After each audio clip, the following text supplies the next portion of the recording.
Guys, আসসালামু আলাইকুম। আশা করি আপনারা ভালো আছেন। 48 কিলোমিটার পায়ে হেঁটে যাব গুইনগার থেকে শুরু করে তালতলি এবং অন্যান্য রাস্তাগুলো আপনাদেরকে দেখানোর চেষ্টা করবো এবং গ্রামের সৌন্দর্য মন্ডিত সবকিছু মিলিয়ে আজকে এই ভিডিওতে। দর্শক, আমাদের জার্নিটা ছিল 10টায় প্রায়।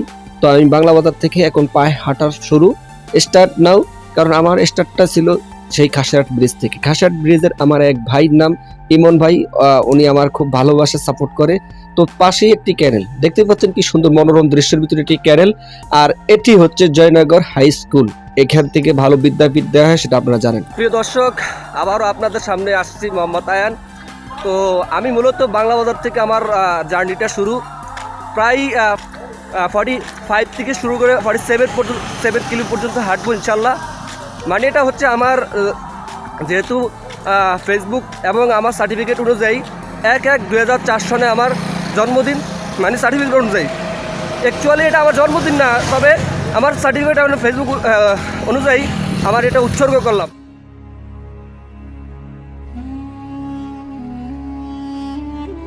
ভোলা আপনারা যখন যাবেন তখন এই মাদ্রাসা আর এই মসজিদটি পড়বে। এই মসজিদটি এবং মাদ্রাসা খুবই সুন্দর দেখতে।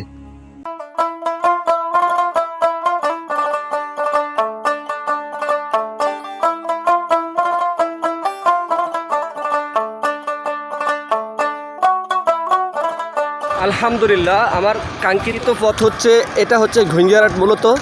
তো এইখানটা দিয়ে আমার যেতে হবে তালতলি। তো কাঙ্ক্ষিত পথে এসেছি একেবারে বাংলা বাজার থেকে হেঁটে হেঁটে। তো আসলে হাঁটলে বুঝতে পারি না যে এটা আসলে আমার কাছে কষ্ট। তো হাঁটলে একেবারে এক লাগাতার হাঁটলে আপনি মনে করবেন না ভাই কষ্টটা। এখানটা দিয়ে ভোলা সদর 8 কিলোমিটার এখনও।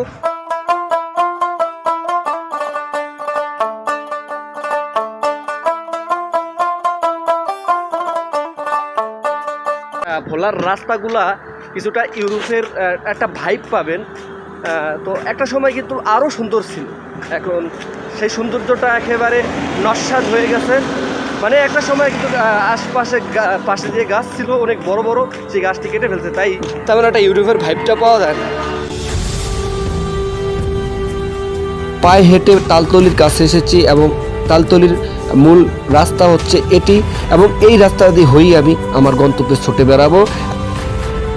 দর্শক, এখন যে রাস্তাটি হচ্ছে এটা হচ্ছে ভাই একবারে আমার গন্তব্য, একেবারে দৌলত খান পর্যন্ত উঠতে পারবো। মানে চরগুমারি রাস্তা, কাজিরহাটের রাস্তা এবং আরও অন্য ইউনিয়নগুলো এখানটা দিয়ে আমার পায়ে হেঁটে যাবো ইনশাল্লাহ।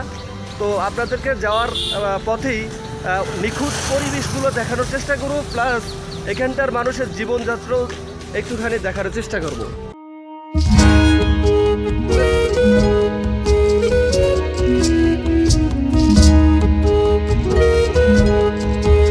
ওইখানটায় কিন্তু মেজির বাড়ির রাস্তা থুয়ে এইখানটায় আসছি। তো একেবারে আমার গন্তব্য ছুটে বেড়াইতেছি। প্লাস আমি কয়েকটা সুইংগামও আর কি হাতে নিয়েছি, কারণ সুইংগাম একটুখানি কাজ করলে একটু শক্তিটা সঞ্চয় হয়, আর চিনি খাইলে একবার ইনস্ট্যান্টলি এনার্জিটা বৃদ্ধি পায়। তো আপনার নাম কি ভাই? এটার নাম কি এই জায়গাটার? তালতলি। মিজির বাড়ির রাস্তা ওইখানটা থুয়েছি নাকি? মাশাল্লাহ।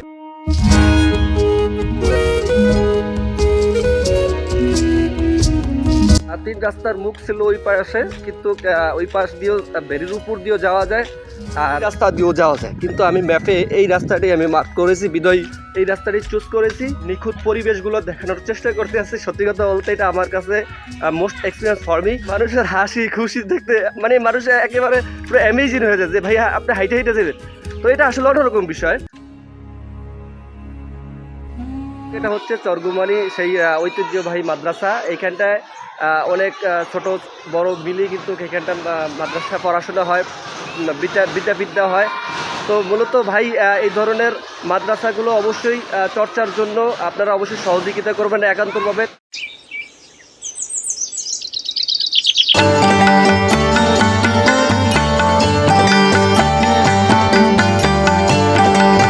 বাড়িটা দেখতে পাচ্ছেন না, এই বাড়িটা হয়তো এই মুহূর্তে লোকজন নাই, বাট আমার কাছে বাড়িটা ভালো লাগছে। এটা হচ্ছে নইমুদ্দিন হাটের কাছে। আর এই যে দেখছেন একই ভিলেজ এরিয়াতে এত সুন্দর বাড়ি, টু বি ভ্যারি অনেস্ট। একটা সময় বাংলাদেশ হয়তো ইউরোপিয়ান যে ভাইবটা, ওই ভাইবটা এখন পরিপূর্ণভাবে এক্সিকিউট করতে পারবে, কারণ বাংলাদেশ আস্তে আস্তে উন্নয়নশীল একটা কান্ট্রি। যেহেতু উন্নয়নশীল কান্ট্রি সেহেতু আস্তে আস্তে উন্নতির দিকেই যাবে। তো দেখতে পাচ্ছেন কি সুন্দর নিপুণ আকারে ইউরোপিয়ান ডুপ্লেক্স একটি বাড়ি। তো সত্যি এই বাড়িটা আমার কাছে ভালো লাগছে, বিধায় এই বাড়িটা আমি আপনাদেরকে দেখানোর চেষ্টা করতেছি। দেখতে পারেন সাইডের স্ট্রাকচারগুলো। পায়ে হেঁটে এই ধরনের বাড়ি দেখলাম, এই ধরনের গাছপালা দেখলাম, সত্যি আমার কাছে খুবই ভালো লেগেছে এবং ছোট বড় সকলদের সাথে মিশেছি। তোমার নাম কি বল? তোমার নাম? মাশাআল্লাহ। তো তোমাদের বাসা কোথায়?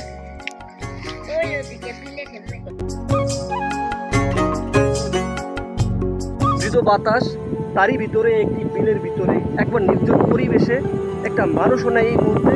একেবারে দুপুরবেলায় আমি হাঁটতে হাঁটতে এই পর্যন্ত আসছি এবং আমি এখান দিয়ে কাজিয়ারাটের কাছে আসছি। এখান দিয়ে একেবারে দৌলতগঞ্জ সেন্টারে উঠবো। তো ভাই দেখেন, আপনি ঘুরে বেড়াবেন, আপনি যখন ঘুরে বেড়াবেন তখন আপনি ভালো লাগা কাজ করবে এই ভিতর থেকে। মানুষ থেকে একটু দূরে থাকবেন, ওই ধরনের মানুষরা যারা নাকি আপনাকে কষ্ট দেয় দিনের পর দিন। আপনার গার্লফ্রেন্ড হতে পারে, আপনার একেবারে কাছের লোক হতে পারে, বন্ধুবান্ধব হতে পারে, আপনাকে দেখলে ঘৃণা করে, নেগলেক্ট করে। যখন একা একা ঘুরে বেড়াবেন তখন আপনার মনে থেকে এই যে এরা কিন্তু এই যে প্রকৃতি আপনাকে কখনো ধোকা দিবে না। আপনি ঘুরে বেড়াবেন, নিজের মতো করে উপভোগ করবেন, নিজের মতো করে বাতাস উপভোগ করবেন, ভালো লাগবে। তাই কাজ রাস্তা ওভার হয়ে এখন আর কি বেরির দৌলত খান বেরি। তো ওই রাস্তা দিয়ে হয়ে একবারে গন্তব্যে ছুটে বেড়াবো আমার।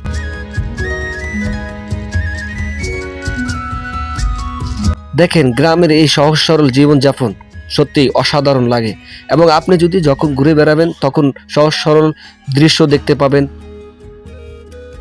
অবস্থা দেখেন, কি অবস্থা দেখেন ভাই। আমি কোনো ফেক কোনো ভিডিও করতে আসি না, একেবারে রিয়েলিস্টিক রিয়েল হাইকিং করতে আসি। সুতরাং আপনার তো দেখতেই আছেন।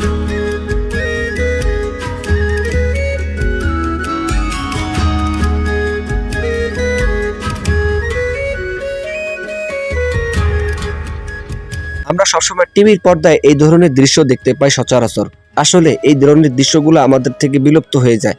তো হাঁটতে হাঁটতে বেরির উপর দিয়ে হাঁটতে হাঁটতে আমি চলে যাচ্ছি আমার গন্তব্যে, আর এরই ভিতরে তারা প্র্যাকটিস করতেছে, দেখতে পাচ্ছেন আপনারা। তো আমি আমার গন্তব্যে এসেছি, মেইন সেন্টার দৌলত খান। বাংলা বাজার থেকে শুরু করে ঘুইঙ্গারহাট থেকে শুরু করে তালতলি, আপনারা যারা ভোলাবাসী আছেন, যারা বাংলা বাজারবাসী আছেন অবশ্যই আপনারা চিনেন। তালতলি দিয়ে ভিতর দিয়ে মিজিরহাট দিয়ে একেবারে কাজিরহাট দিয়ে নৈমুদ্দিনহাট কিছু পথ আর কি ঘুরলো হয়েছে। কিছু পথ ঘুরলো হয়ে আমি একেবারে কাজিরহাট হয়ে এই দৌলত খান মেইন সেন্টারে আসছি পায়ে হেঁটে। দীর্ঘ এক বছর পরে আবারও সেই হাইকিং চ্যালেঞ্জ ভিডিও এবং 48 কিলোমিটার এক লাগাতার হাঁটছি বাংলাদেশ পতাকা ধারণ করে। ডেফিনেটলি এই ভিডিওটা হচ্ছে আমার আগামী 1/1/2004 সনে আমার ফেসবুক অনুসারে কিন্তু একটা বার্থডে, সেই জন্য আমি নিজেকে উৎসর্গ করলাম পায়ে হেঁটে 48 কিলোমিটার হাঁটছি। এবং এই সুন্দর দৌলত খান মেঘনা নদীর পাড়টা আসলে অসম, অন্যরকম সৌন্দর্য।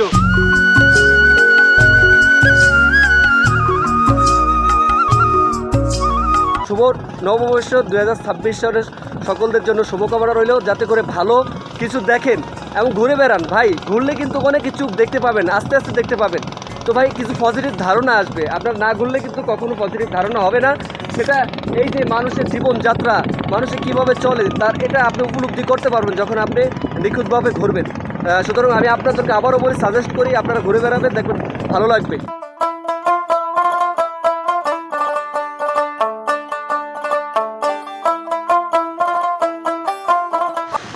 এইমাত্র গোসল করে আসলাম, আসলে খালি পায়ে তো, খালি গাওয়াতে সেজন্য দেখানো ঠিক না।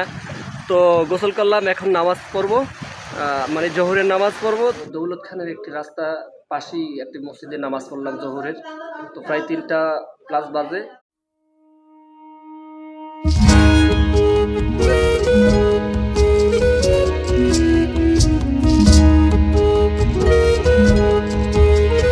কিলোমিটার হাইকিং করে শেষ পর্যন্ত আমার গন্তব্যে এসেছি। সত্যি কথা বলতে এটাই ছিল আমার দ্বিতীয়বার এবং সেকেন্ড হাইয়েস্ট টোটাল হাইকিং।